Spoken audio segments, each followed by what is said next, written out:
Welcome to the BassandBigG.com Guntersville Grassroots Podcast. Today is May the 16th of 2022, and the fish are biting. Trey's catching them. They're biting. I was catching them. The pros absolutely whacked them. It's I don't know what happened. We kind of called it a couple weeks ago, but dude, it's like they came to life. Yep. This lake's on fire. Right now. Everything. Crappie, brim, bass, everything. Yes, it doesn't matter. Pleasure boaters. Everything's on fire right now. The pleasure boaters, that spawn's fixing to really happen. Yep. But before we get started in this, we've got a pretty cool guest today. We're going to have Mr. Nick LeBrun that just won the MLF Big Five. I still call it the FLW, but it's Major League Fishing, FLW Pro, whatever. I knew a guy that knew a guy. I said, "Hey, you think we can get him on?" And he said, "Well, here, call him." So he agreed to come on and talk to us. So here in just a few minutes, we're going to call him up and talk to him and see what kind of information he's got to share for us. They are whacking them. The weights are ridiculous. If they had pulled a little water over the pro events, there could have been several 30-pound bags. Yep. And it wasn't all deep. No, it wasn't. There was more fish caught up shallow than. Well, I was going to say there was more fish than I thought, but I went out on Sunday or Monday or something like that before they started. Last week, yeah. Yeah, and I went up shallow, and I saw more fish up shallow than, like, I've never seen that many fish just swimming around. Cruising, yes. Just cruising on brim beds, some spawning, some fry garters. Like, there was so many fish up shallow. I was like, I could see that tournament being one up shallow. And it could have potentially. Was, I bet half the top 10 was fishing in the grass. Was fishing in the grass, and even all of them at some point. Mixed it in. Spencer Sheffield, I watched on live. He was fishing in the grass half the time, and then out deep half the time, and he led it for what, 2 or 3 days? 3. He led it all 3, which goes back to that whole zero thing, which is nah. But it is what it is. It's the game they chose to play. It adds a new dimension to it. I did not add up the numbers to see if LeBrun would have still won. He would have still won. Yeah, I think me and my partner Daniel, we were fishing yesterday, and I think he did the math, and he said that he still wouldn't have won. So he still would have. He would not. Yeah, he wouldn't have won. He wouldn't have Nick LeBrun would have won. Yeah. So it kind of worked out. Yeah. Kind of the same anyway. But the weights, even going back weekend before last, which was after we last talked, they had that really not a lot going on that weekend, and it was cold and it was weird because I tried to carry my wife and kids brim fishing on the coldest day in May in history. It was 58 degrees and misting, and the shell crackers had evacuated. There was a few bluegills up, but it was different. But that was a 2-day, that ABA Top 150 2-day. It took 40 and a half pounds, which is not bad. Not bad.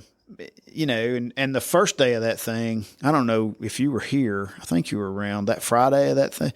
The wind blew 30 miles an hour, legit, out of the south. I had a buddy of mine tell me that it was the roughest he had ever seen it. And there was no current. So if you just imagine if they put some current standing against that wind. But I mean, it was bad. So that really had a big factor in the weights. And then, that day the wind blew so hard, the boys out of Honeycomb took 24 pounds to win. Yep. Yeah, 20 boats and 24 pounds to win. Just another day on Guntersville. This past weekend in the rescue squad tournament, which was after the pros had been beating on them for 5 days, 69 boats. All right, 69 boats, which is not a bad turnout. $28.99. And that guy, that same guy had 20. He had a mere 22 or 3 pounds the next day. He didn't get a check in the little tournament in the Heartland, but I mean, he only had 22 or 3 pounds the next day. But only just 27, 22 back to back. Right. And in that rescue squad tournament, there were 4 24-pound bags. How would you like to show up at a weekend tournament with almost 25 pounds and get second? I mean, I've done it before, and it doesn't surprise me.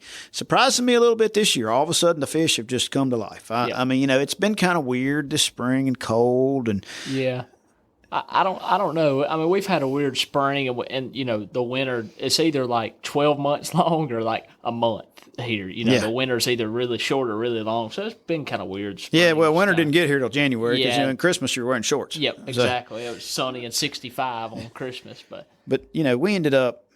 I fished that thing Saturday, and my goal was to not go fish deep because I knew that's where the pros were kind of sitting, and I knew they were out there because we went last week and we caught them. I know you went and caught them a couple days before they started, and we had 20 pounds and got 12th place, which it paid 20. So yeah, I got my money back plus a little. Yeah, and right. I burned 5 gallons of gas according to my SmartCraft gauge. So I barely left sight of Goose Pond. That's right. But you know, we caught 20 pounds throwing a chatterbait on a slick sunny day in the grass. Yep. Riddle me that. So. It's blown my mind. I mean, y'all caught them on a chatterbait in the grass, not on around brim beds necessarily. No, I was on the grass, river. You know, and then there's so many fish out deep right now, and there's so many fish on brim beds. Like there's fish spawning. Yeah, there's still fish spawning. I know that for a fact. Yeah. I mean, it just blows my mind how many fish are in every stage you can think of. Yeah, it's. That just tells you how many fish there are. Yep. And, you know, it's easy to get in the, well, Guntersville's down and this or that. And then you have a week like the past week that we've had and go, oh, my gosh, what and for everybody that's listening, we're not talking about just catching fish. I mean, it's good fish. Yeah, like 29, anywhere, like mid-20s is taking to win everything right now. Trey won a Sunday afternoon Wildcat yesterday with pretty high 20s and just a few. And he said he caught them in an hour and a half. Yep. So, yeah, an hour and a half we had them. And it was, I mean, on my Rapala scale, we had 27.50, I think. Whew. And a 5-hour evening derby. And we had them in an hour and a half. And just babied the and fish. And lost one bigger. Yep, and lost one that would have put us at 30 because we had a 4.19 and I jumped off like a 7-pounder. On a 10XD. Those fish said, oh, the pros are gone. And then little Swindle comes rolling up in here and whoops the snot out of them. That's right. That's how I like to do it. Just slip in there when everybody gets gone and say, no, they still live here, boys. Was there much traffic out there? Not really at all. I mean, there was just from our little tournament, you know, there was a lot of that. And I think there was one at a honeycomb yesterday, too, I think. There was a New Hope. The New Hope, and they kind of randomly do them, so I hadn't necessarily always been putting them on the website, but they've been having some New Hope high school fishing team fundraisers out of Honeycomb, and they had one, and I forgot to throw it out on there, but yeah, they have been having those kind of randomly. Yep. Now there was a lot of pleasure boaters weren't running around out there.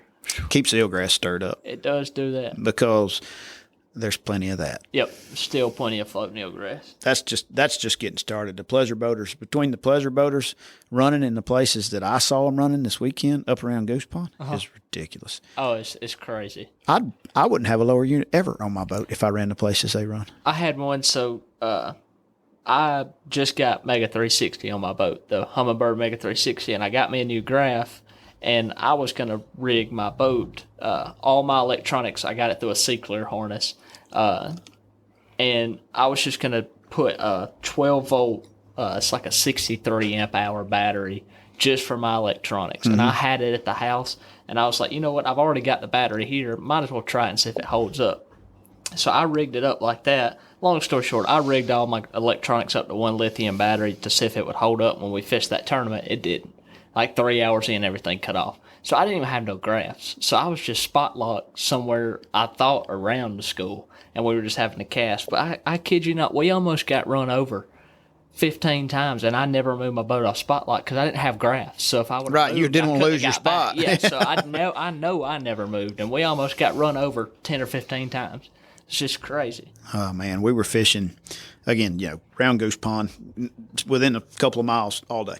And there's a lot of that riverbank up there that's 3 foot with stumps and stuff like that. And I watched these guys, and some of them, there was some high school people now. There was a high school group out there too. There was a few boats with an adult and 2 kids running around that were as well. But now they're up on top of this. If you're above Pine Island, you need to know where the buoys are and how to read them. Yep. And they were running on top of the river channel above Goose Pond on the red buoy side that is knee deep. Yeah, in the middle you of could it. walk across that. Yes. I'm a short guy, Yeah. and I could walk. Me and you could walk across it. For 10 miles down Yeah. that riverboat. And I was just sitting there shaking my head going, oh, my goodness. And then the pleasure boats, that little last boat, it didn't matter. It blows my mind. So we could talk about that all day. I wish the requirements to drive a boat were just a little bit higher. Yeah. So, of course, I tell my daughter, same thing with cars. She's 17.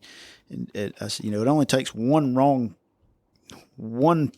lapse that day for you to be the dummy of the day. Yep. So maybe they're not always that way. Maybe it was just their moment to be the dummy of the day. Yep. But it only takes that one little second for in a car, particularly, to be that dummy of the day that's gonna make a mistake. That's But right. Baits of choice, you name it, You want me to do it? you do it. Yeah. Let's see. We got this is from GTO at Waterfront, Paul and Jan over there. They said right now the best sellers are Senkos, which makes sense for all them guys catching them around brim beds, stuff like that, and swim baits, which we talked about offshore on river bars, ledges, shell bars, and big spoons and big worms, which makes every bit of sense if you watched any of the live on the coverage. I mean, it Guntersville staple. Pick your color. Is. Reds, greens, depends on the day. It's interesting to me. Tell me why fish eat a black worm. Are they lampreys? Is that you think that's what it is? I don't know. I'm weird. The only worms I throw is if it says bug on it. If it's June bug or red bug. If it says bug, they'll bite it on Guntersville. I agree. I don't care what it is. But I'm a green pumpkin red bug guy. That's pretty and occasionally something real dark. June bug. But they will bite I fished with Darian out here a little bit, and he brought some. I said, "Why'd you buy black Magnum trick worms?" He said, "That's all they had." He said, "It don't matter." He caught just as many on it as I did, and I'm a bug guy. Like I said, that's all I throw. And he caught just as many on it as I did it. He's like, "Dude, it don't matter." That's interesting. Yep. If you're in fish eating, you can catch them on anything. Yep. Sometimes I think there's times that I think it matters, but what it looks like in 20 foot of water, they may all look the same. Yeah, you never know. A lot of them guys were throwing chartreuse crankbaits. I caught them on a white one. Yep. Yeah. I mean, I don't know. That's the only thing on my crankbaits. I try to stay away from anything bright, especially if the sun's high, because you'll catch more white bass. Oh. And I hate getting them white bass. They'll poke you. Yeah, they'll get you if you ain't careful. They'll get you. So, hey, we're going to see if we can get Mr. Nick LeBrun on here real quick and let somebody that really knows what he's doing tell us about fishing. We've got Mr. Nick LeBrun on, who just had a pretty good 4 days on Guntersville. Nick, first off, congratulations. Second, thanks for agreeing to come on and talk with two rednecks from Alabama. Yeah, hey, well, thanks for having this Louisiana redneck, man. I appreciate it. We got no real structure on how we're going to ask questions or what we're going to do. If I had to ask one right off the bat, it would be, number one, have you been to Guntersville before? And number two, how did you go about deciding what you were going to do? Practicing finding fish. Sure. So, first time I've been to Guntersville was around 2015-ish. It was a Bassmaster Team Championship. Me and my partner, Randy Deaver, got third in the team bracket, got split up into individuals, had a 6-man classic fish off. I finished second. I missed going to the classic for about a pound. And that was kind of a long ride home. Ooh. Came back to Guntersville for a Toyota Series Championship in November of 2018. And that's the only two events I've ever fished out there. So it's changed a little since then. Yeah, I'm just as surprised as anybody that I won. And, I'd spent 75% of my practice shallow, frogging and trying to see where some spawners were, and also throwing a swim bait on some offshore shallow grass. And then the last 2 hours of practice on Tuesday, I noticed that they were running a lot of current. I said, man, I've seen a few boats out there, so I probably need to go out there and look a little bit. And I just jumped on that main river ledge and started idling with those Lowrance graphs and found that mega school and found the winning spot just like that. It was just totally random and totally a God thing. Right. And it worked out for you. So did you fish that all 4 days, or did you mix in some grass, or what'd you do? Yeah, I mixed in a lot of grass when I would reel it in. There's no way around that. But no, seriously, on day one, I started out there, and it looked like a cow pasture, and I stayed there an hour, and I had one 3.5 pound largemouth, and about 1 out of 10 casts would be efficient, and I was about to get spun out, because I was just reeling in eelgrass, and so I pulled the plug and went shallow. I scraped up about 13 or 13.5 pounds sight fishing and just kind of piddling around up shallow. And then I went back out there about 1:30 to see if it had cleared out, and it had. And I went out there and caught a few good ones and, survived day one, had like 16 something pounds, was in 298th place, and yeah, and ended up spending all day out there on day two, and the eelgrass wasn't as bad, and you could really see it in my results. And then the eelgrass was off and on day three, and it was off and on day four, but day two, I mean, it was clear all day, and it was awesome. Yeah, and you were stroking them on that big J-Mag some too. That's one of my personal favorites. I like that big worm. That D&M J-Mag, it catches them when you're offshore and the water's warming up. And, I rotated a few different worms, a few different colors, but, I think you just had to kind of change it up. But, that J-Mag rigged on the mega shaky head that they have, it's a 3/4 ounce black, it's the one that I throw. And, man, if you get bit on that combination, it's going to go in the box 9 times out of 10. Yeah, that's a 10-inch worm, big around as your index finger. I mean, it's big, big old long worm. I don't know what color you were throwing. I didn't ever see it, but yeah, it's a few different ones. So I mixed it up between like any of the reds, and had green pumpkin and watermelon bluegill, and just had to kind of change it up. Mm-hmm. Just a little variety from time to time. So for the people listening, pretty much from what I gathered from it, you did most of your damage offshore. I mean, you mixed in some shallow stuff, but you did most of your weight damage offshore during the tournament, right?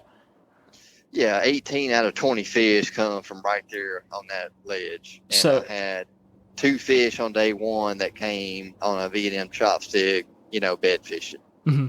So just for everybody listening, when you got on that school, did you, cause for everybody listening, obviously he just won one of the biggest tournaments on Guntersville this year. Absolutely. Yeah. And offshore basically. So did you just stick with one bait? Did you just stick with your confidence bait, or do you like to get on a school out deep and kind of, vary your baits and give them different looks, or do you just stick with one thing and just say, I'm going to do it all day?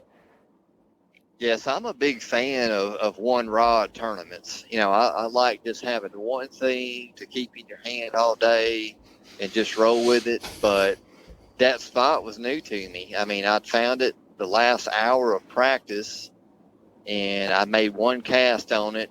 Wasn't nobody around, and I made one cast and caught a largemouth and left. And I didn't know anything about the lineups, and I didn't know that the eelgrass was going to be a big adversary. So every day. Yep. I rigged up a bunch of stuff. I mean, I had a big spoon, a couple different swim baits, deep diving crankbaits, Carolina rig, Morning Dawn straight shooter. I had all this stuff rigged up, but if I had to pick one thing out of all that, it would be that swim bait. I mean, that's what I like throwing the most. Mm-hmm. Mm-hmm. Yeah. That's what you caught the big one on Sunday, right? Yeah, Yeah, did. I missed that. I watched some of the live that morning before church, and then I didn't get to see much more of it after that. But I saw a highlight, I guess, of you. You know, well, I looked and you were down at the dam, and I went, I think that was you. Didn't you run down to the dam? Yeah, And I went, did. oh, that's not good. And just so you know, I'm very familiar with that spot you were fishing. So I was like, man, that's not good. And then I heard you mention the floating eelgrass, and we're all very familiar with the floating eelgrass on Guntersville. It's a love-hate thing, a lot of hate, but Yeah, my strategy is just drive down the lake till you see floating eelgrass, and there's probably 20 pounds sitting up under it. You can't get to them. Yeah, I mean, I kind of felt like I need to be punching out there and a foot of water. I know. You know, and this morning we did day 5, the little story that they do, and went back there, and I mean, it was the worst I've seen it yet. You know, and the eelgrass, kind of wasted a bunch of time. Yeah. I don't guess I knew they did a day 5. So you went did. fishing again today. It's a pretty cool deal. They just kind of do a story about how he caught them. If I'm pretty sure, ain't that what they do? You just kind of tell them how you caught them, what you caught them on. A little recap. Yeah, it's pretty sweet. Be a video type deal. Yeah, that spot's pretty much toast for a minute now. So when I saw him and there was one pretty identifying object sticking out of the water there, and I went, oh no. Yeah, but well, I mean, not even that. I mean, I was at waterfront all week staying, and you know, it's like day 2. I just got done whacking them, and the young man running the cash register says, "Oh man, that spot you're on's a good spot, man. We wreck them right there." I said, okay. Man, did you see the stump? Yeah. He said, "Oh no." He said, I just know where you are by looking at the towers and in the background. Yeah. It's a common known place." And I'm like, oh, that kind of got me worried. But oh, no doubt. Man, nobody come out there all week. You know, it was pretty awesome. I'll tell you where they were. They were down the lake, because if you drove over the Big River Bridge, there was boats you could walk across them down there. Well, that's where Sheffield was too. Yeah. I fished a thing Saturday, and I knew where there was deep fish. Yours being one of the places.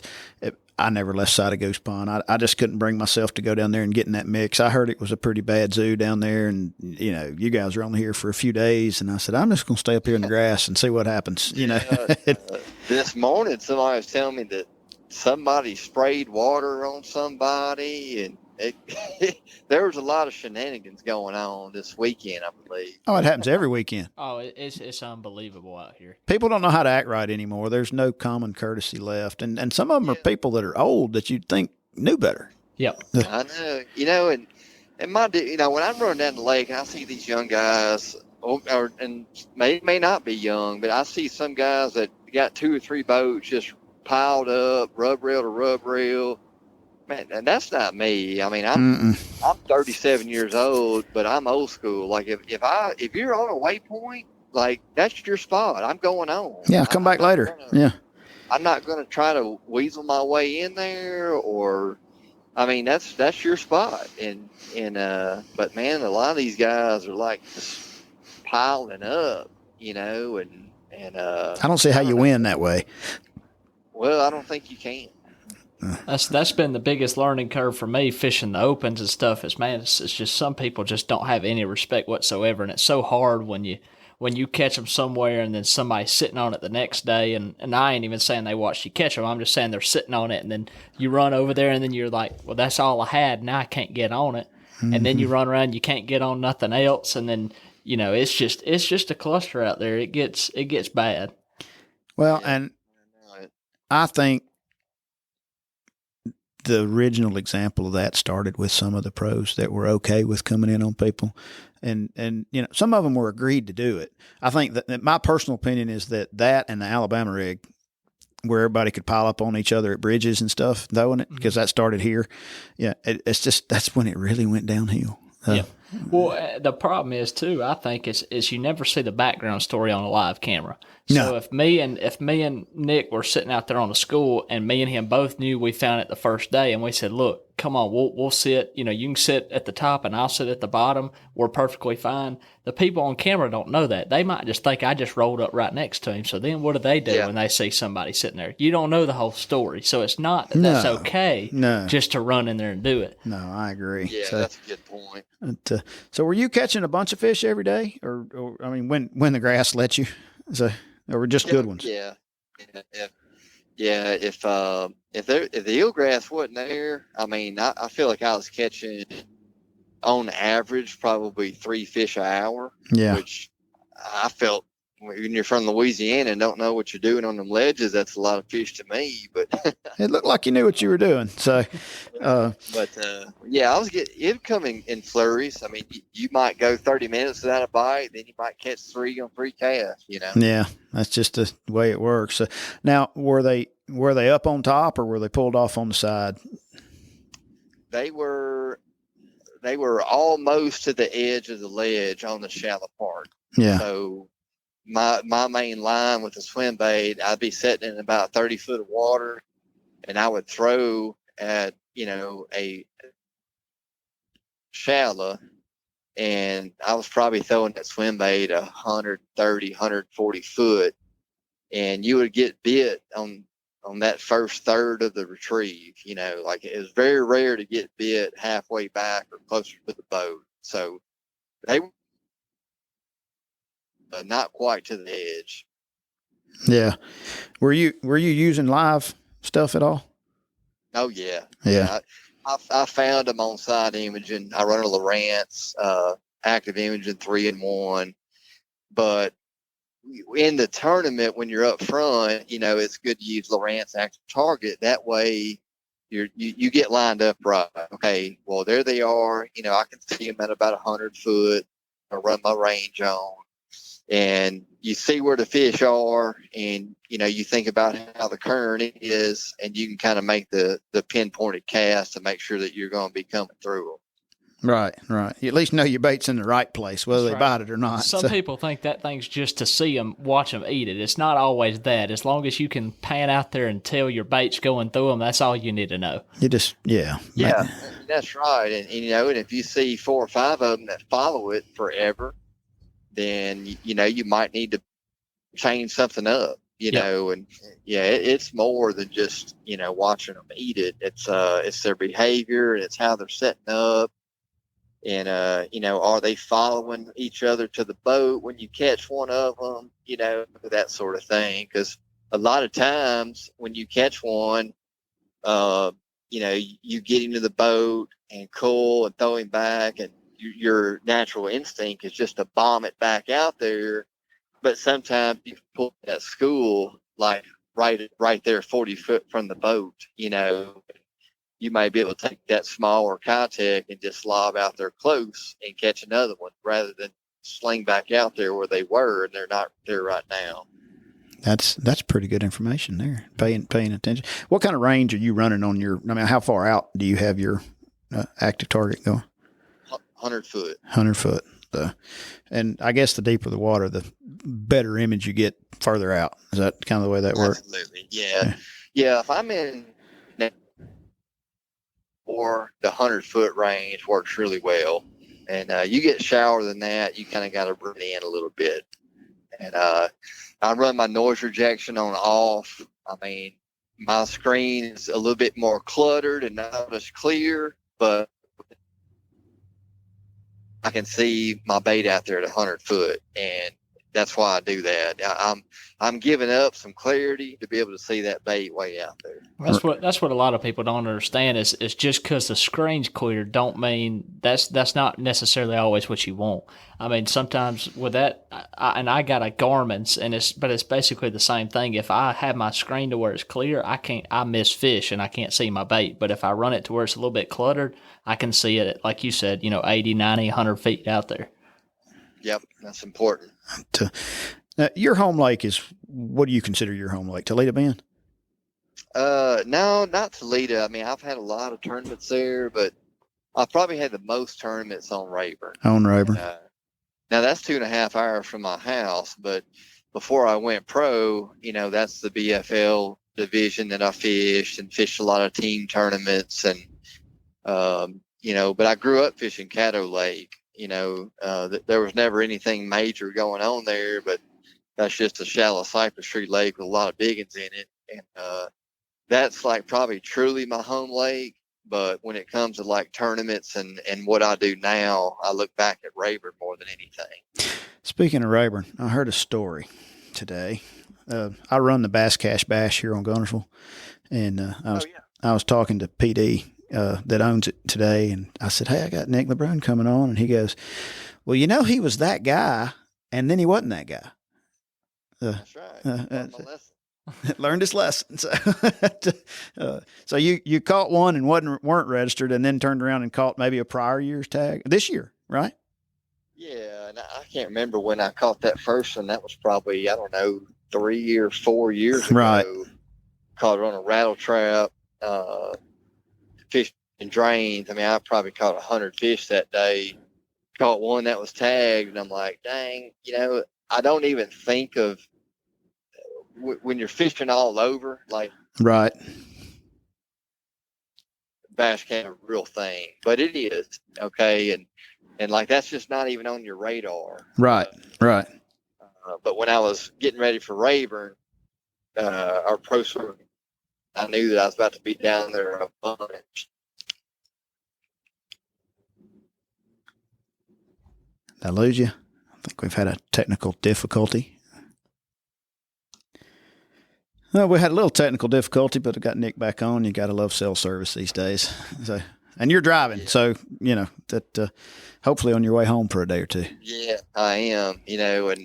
But anyway, so getting ready for pro circuit on Rayburn, I knew I was going to be down there a bunch fishing, and I was like, I better spend that $50 just in case. And ended up catching a 3-pounder out in the middle of the lake, suspended, and it had a tag from the prior year, and I think I won like $500 with that fish, so that was pretty cool. Yeah, I mean it's almost a half a tank of gas. So, yeah, and you got a pair of Bahio sunglasses out of it, I believe. So yeah, but, I hadn't put my hands on any of those yet. They're a new sponsor for us this year. But the prior year tag things, like we've had 4 caught in the last 2 weeks. Prior years here, it's weird. So okay. I was almost really that guy, so don't feel bad because I almost screwed up big time. Yeah. So Trey's regular fishing partner 2 years ago caught the boat tag with Trey in the boat with him. But guess what? Trey wasn't registered. Yeah, we were sitting on a deep school just like you was fishing, throwing a swim bait. It wasn't where you was fishing, but it was on Guntersville, and we were fishing and throwing the same swim bait. And I mean, I had caught like 20 in a row, and he hadn't had a bite, and he throws out there and catches one, and he's messing with it. And I mean, like I said, I'm not, and his stepdad was in the boat too, and they're both registered, and I'm not. And I was like, guys, they're biting, like, come on. So they come up there, and like I said, I was the only one in the boat that wasn't registered, and my partner caught it literally standing right next to me, throwing at the same freaking school, and won a boat. Wow. I've had a lot of fun with that. Yeah. And I would have never let myself live that down if I'd have caught it. And the real interesting part of that is like Trey caught a tag registered the first year. Yep. He just didn't register before. Of course, he goes, man, I was broke. I respect that. So it wasn't that I didn't want to. It was just that's a gas. I mean, that's a trip. That's gas in the boat. I respect that. So what's your next stop, Nick? James River in about a month. That's another tackle warehouse pro circuit. Yeah.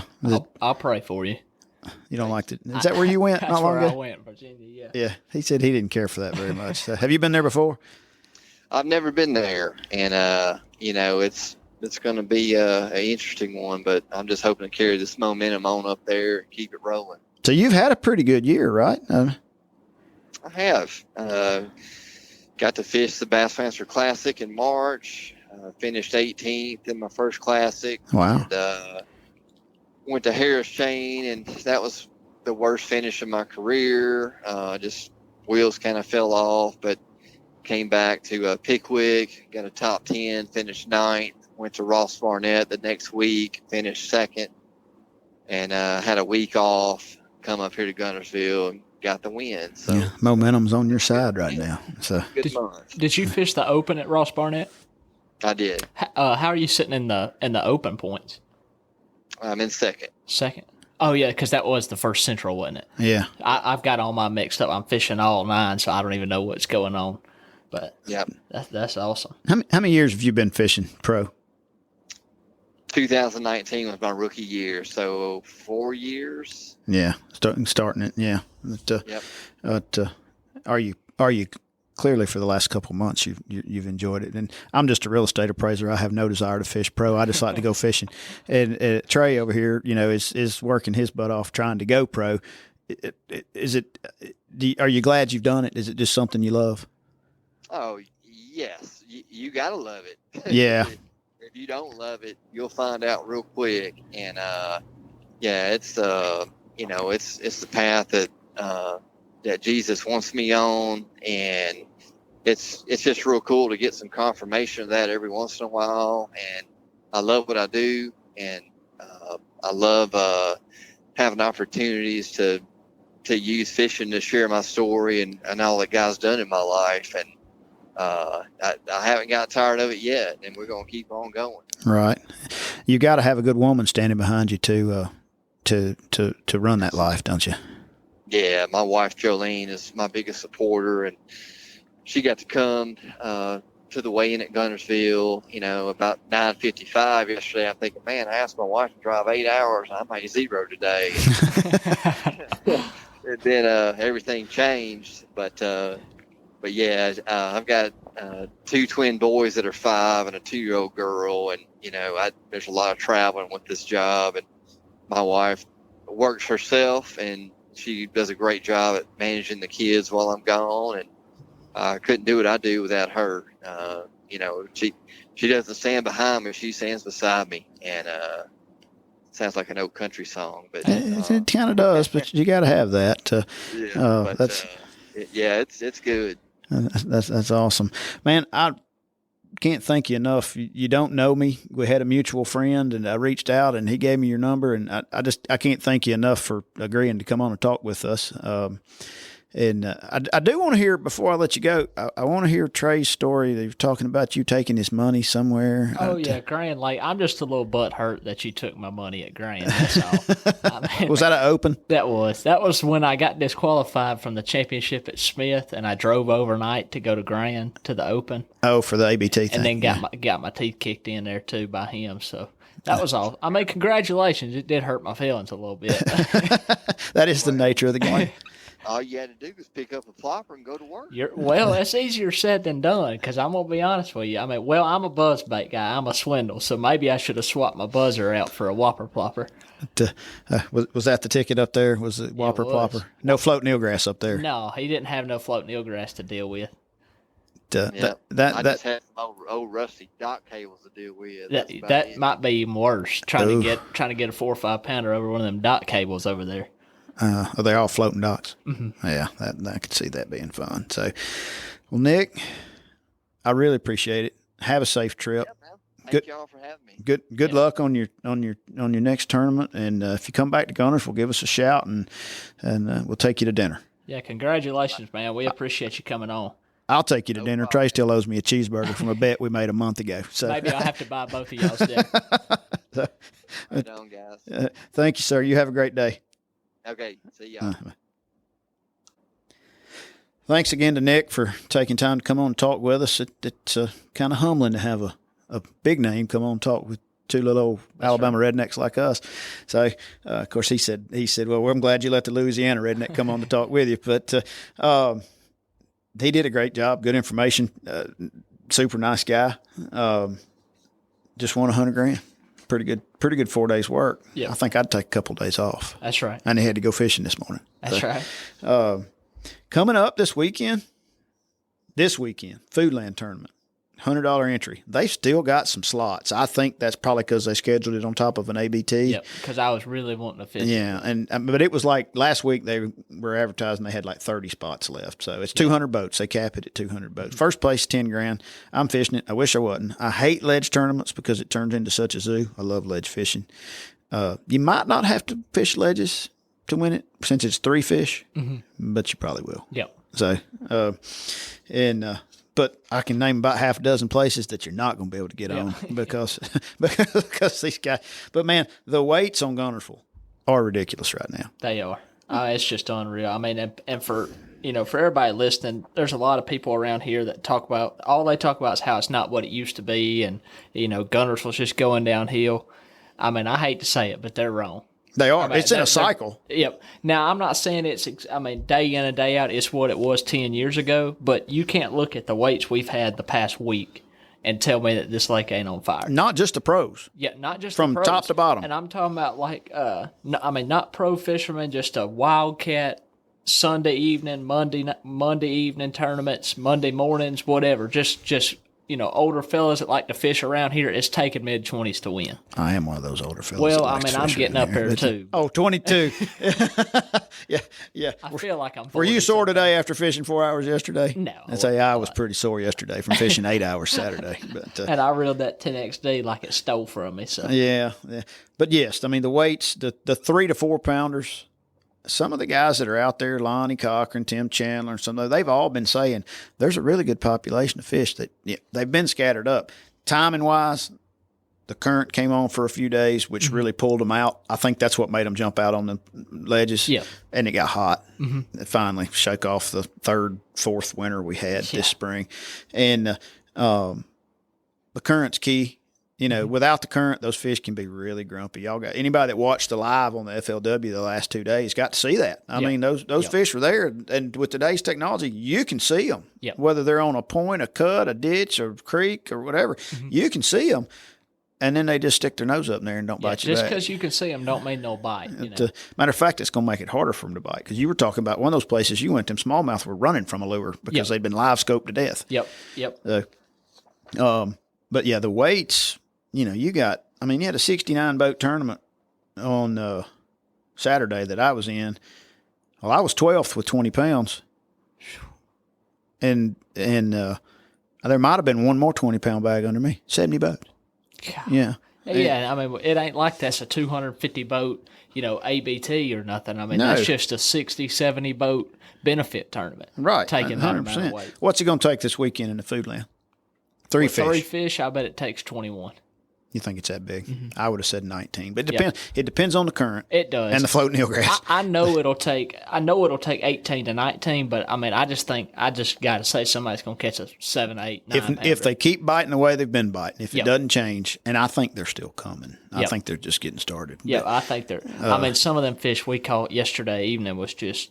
I mean, they shouldn't have weighed but 5 pounds, and they're weighed 6.5. Gorging themselves on shad. We had one throw up a bull shad size shad the other day. I mean, it was huge. I mean, for anybody listening that's out of town, if y'all were looking to come to Guntersville to fish, I mean, you correct me if I'm wrong, but I feel like now the next 2 weeks would be a good time to come. I mean, and it doesn't matter if you want to fish shallow grass or deep. Yep. I mean, like we talked about, I mean, there's so many fish on Roman bluegill beds and brim beds. There's fish out deep. There's just fish in the grass. On a river bars. On a chatterbait. There's fish. You heard Nick say he was catching some on a frog. Yeah. I mean, there's just so many fish scattered everywhere. I got a buddy picked up a swim bait over some lily pads and caught 3 4-pounders Saturday, just back to back. But it was brim bed related. I mean, he said there was some brim beds up in there, but he didn't realize it to start with. He just saw one move and threw it out there, and then he caught 3. Yep. I mean, it fish your strength. Yep. Whatever you want. Out of Goose Pond, there's a John Woodall Memorial Tournament, and it's 5 fish. There's 2 kayak tournaments this Saturday, 5/21 on Goose Pond, or not on Goose Pond, on Guntersville. One of them I think is technically out of Goose Pond, but they go wherever. Watch out for the small boats. Don't run over them. That's a really growing thing. Yep. But on Sunday, Trey, you might ought to go get in that. You ain't lying. There's a Guntersville Open. Which is a group of folks that have run some various tournaments. They just kind of randomly pop up here and there. Yep. But that's going out of Waterfront. I think they've kind of run 2 tournaments. They got like a $25 low entry, and then they got a $125 high entry. Yep. Or you can fish one or both or whatever. There was a thing scheduled. They started out being a MLF format deal that was going to be a team thing. Then it changed to a one-day megabucks deal. I actually went to look about that today, and they have canceled it. Yep. Because they didn't have enough entrants because it was $2,000 to fish it. I mean, that they said, it was $650 and nobody would pay that. And they upped it to $2,000. Yeah. So I was really wanting to fish it, but At $2,000. but then they changed it to $2,000. And it was just it wasn't a team tournament. It was just a solo tournament. So me and my partner were going to fish it, but we were like, $2,000 team tournament they might would have gotten some, maybe. But 600. But the thing about it's an amateur tournament. You're not going to have people around here pay $2,000. No, for a tournament. and right now I think pros are at the Bassmasters at Fork. Yep. The FLW guys just finished up here. They've had enough floating grass for a day or two. Yep. They're not going. On Saturday the 28th, there is a tournament going out of Goose Pond called the Big One. It's put on by Victory Sportsman group, tackle store in Scottsboro. That it's a fundraiser for something in Scottsboro. It's a big fish tournament. Just one fish. One big fish. One big fish. I think it's $100 per person. Payout was pretty good on it. I don't have the flyer with me. I should have, and I don't have it in front of me. And I left my laptop in the other room, so I can't. But yeah, it's going to be a good event if you're around and want to fish that. There'll be a Heartland that day. Had a new one come in June the 4th, which is a little ways out, but there's not anything substantial on the calendar for June other than the Wildcats, which is unusual. There used to be several good tournaments in June. I don't know who had one. They had one last year that I really enjoyed. It was a Tuesday nighter at Allred's. The entry fee was a little bit steeper. It was $60. They've been toying with that again, but they have not. I hope they're moving it to Wednesday, I think. See, I wouldn't care, but they only have that one at a Browns on Sunday evenings that I fished yesterday, and there's none during the week. But that one at Allred's, it was a $60 entry fee, and it was worth fishing. You won when I won it by that's myself. 4 gallons of gas. Yeah, when I won it by myself, I got a quarter of a tank of gas and a cheeseburger, and I won $800. Did you really? Yeah, but really. So it had a good number of boats. When I won first and big fish, I won around $700 to $800. Yeah, that's a good afternoon's work. And it had 15, 20 boats at $60 a piece. $6 a head. Yeah, and I think they only pay. They don't do no crazy pay. It's like I think. 1 in 10. 1 in 10, I think. Yeah. So now you basically got a winner come in second, but I'd rather do that and make a little bit more money. Yeah. The new edition one in June is out of Browns Creek, which is on your end of the river. Mm-hmm. It's a $100 entry, and they had a $1,500 first place guaranteed prize. It's a casting for Colton. It was a fundraiser. I have a flyer that I'll post out on the Bass and Big G page, but you got Whaler coming up this weekend. I do. I'm excited about that. What? I'm excited about it.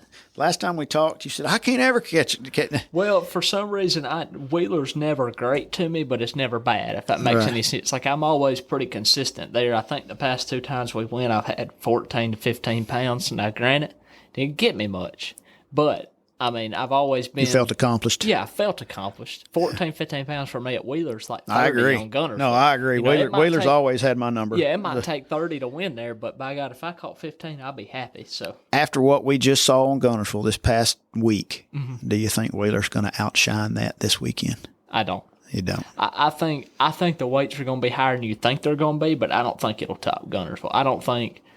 With it getting so hot, it's not really the time of the year where below the dam really shines. It's thank goodness. Yeah, thank goodness it's not.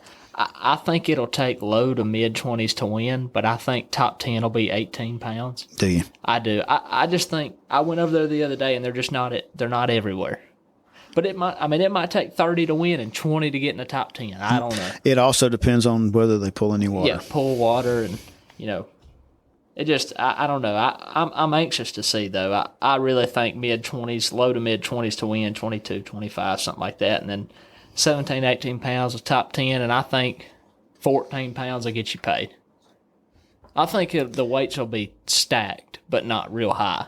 Yeah, yeah. And did you catch any smallmouth when you were there? No smallmouth when I went. I was kind of surprised because the way we caught them and where we caught them was, where potentially for smallmouth. Yeah. They're just random. They just kind of show up when they show up. Yeah.